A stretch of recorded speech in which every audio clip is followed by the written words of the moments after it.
साथ संगत जी, प्यार से कहिए धन निरंकार जी। साथ संगत जी, आज का बहुत ही सुंदर विषय है कि इस जगत सराय में क्यों दिल को लगा बैठा। साथ संगत बहुत ही जागरूकता वाली अवस्था कि हम इस संसार को सच मान बैठते हैं और सोचते हैं कि ये सब ऐसे ही चलता रहेगा। और सत्संगत ऐसा होता नहीं है। ये हम सब जानते हैं ब्रह्म ज्ञान लेने के बाद कि सदा कुछ भी नहीं रहने वाला और इस जगत को सराय कहा गया। साथ संगत, सराय वो होती है, आप सभी जानते हैं, जहाँ पर मुसाफिर आते हैं और चलते चले जाते हैं, रुकते नहीं हैं। तो साथ संगत, लेकिन वो जाते आते वहाँ पर अपने कर्मों द्वारा, अपनी सोच द्वारा वो पहचान छोड़ जाते हैं। तो सत्संगत, इस जगत सराय में क्यों दिल को लगा बैठा। लेकिन सत्संगत, जब इंसान इस जगत में जीते हुए, कार्य व्यवहार करते हुए इसी को सच मान करके इसी के साथ जुड़ जाता है तो फिर वो दुख को प्राप्त होता है सत्संगत, क्योंकि इसको छोड़ना होता है। और जब वो समय आता है जब शरीर भी सत्संगत उतना सक्षम नहीं होता, रोगों से गिरने लगता है, तो फिर सत्संगत ये रोता है, कुरलाता है। लेकिन सत्संगत जो जागरूक होता है वो प्रारंभ से ही, जिसको ज्ञान प्राप्त होता है जीवन में, ब्रह्म ज्ञान, पक्के संतों का संग, पूर्ण सतगुरु होता है सत्संगत, वो शुरू से ही वो जागता है और जागते हुए अपना कर्म करता है।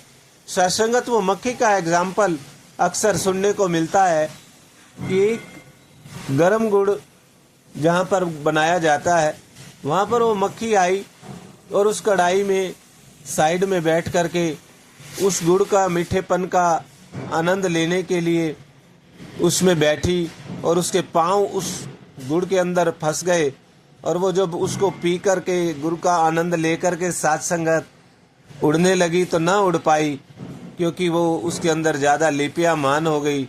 उसने सोचा ही नहीं कि मैंने इसके बाद उड़ना भी है, तो उसके अंदर फंस करके वो वहीं नष्ट हो गई।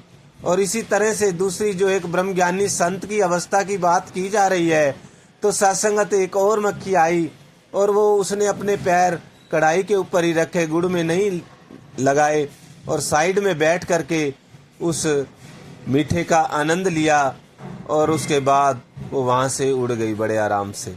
तो सत्संगत, इसी तरह से इस जगत सराय में दिल को ये जो इंसान लगा लेता है, दुख में फंसता है। लेकिन संत जन, ब्रह्म ज्ञानी जन सदा प्रभु के साथ, सत्य के साथ जुड़े होते हैं, सत्य की बात करते हैं और सत्य का ही व्यवहार अपने जीवन में भी करते हैं। और यहाँ पर आकर के जिस काम के लिए वो आए, उनको वो मकसद पता होता है कि नाम की दौलत इकट्ठी करने के लिए, नाम का सहारा लेने के लिए, जीवन में सत्य का सहारा लेने के लिए ये जीवन, और फिर कैसे मुक्ति की तरफ जाना है कि वो गुरु का सहारा, गुरु का ज्ञान लेकर के इथे मिलन वड्याइयाँ अगे मोक्ष द्वार, वहाँ मोक्ष को प्राप्त करता है सत्संगत, क्योंकि वो गुरु का सहारा लेता है। तो सत्संगत, उसको कोई मुश्किलें नहीं आती, क्योंकि उसके पास उसका मालिक होता है, मुर्शिद होता है, और वो उसके साथ जुड़ा होता है, उसी के कहे अनुसार कर्म करता है, सत्कर्म करता है सत्संगत। और वो एक यहाँ भी पहचान बना जाता है और आगे भी फिर वो 84 की गालों से बच करके मुक्ति धाम की तरफ जाता है, क्योंकि सत्संगत, उसको जागरूकता ये पता होता है कि ये सदा नहीं रहने वाला, ये जगत सदा नहीं रहने वाला, ये एक सराय की तरह है। यहाँ जो आता है उसे जाना भी होता है और वो जाने से पहले अपना काम पूरा कर लेता है। तो सत्संगत, आओ आप सभी, हम सभी ब्रह्म ज्ञानी, जिनको ब्रह्म ज्ञान की दात सतगुरु की कृपा से प्राप्त हुई, इसी ब्रह्म ज्ञान के चक्षु लगा करके हम इस संसार के अंदर जिस काम के लिए आए हैं कि खाली भोजन कर लेना और ये परिवार की पालना करना ही मकसद नहीं, ये तो सत्संगत महात्मा यहाँ चेतन करते हैं कि निद्रा, भोजन, भोग, भय, ये सब पशु पुरख समान। ज्ञान एक नर में अधिक है, ज्ञान बिना पशु जान। जब ये ज्ञान, ये ब्रह्म ज्ञान हमारी सोच में, हमारे हृदय में, हमारे कर्मों में आता है, तो फिर इस जंजाल में नहीं फंसते ब्रह्मज्ञानी संत, और वो सदा नाम का सहारा लेते हुए भवसागर से पार हो जाते हैं। प्यार से कहिए धन्य निरंकार जी।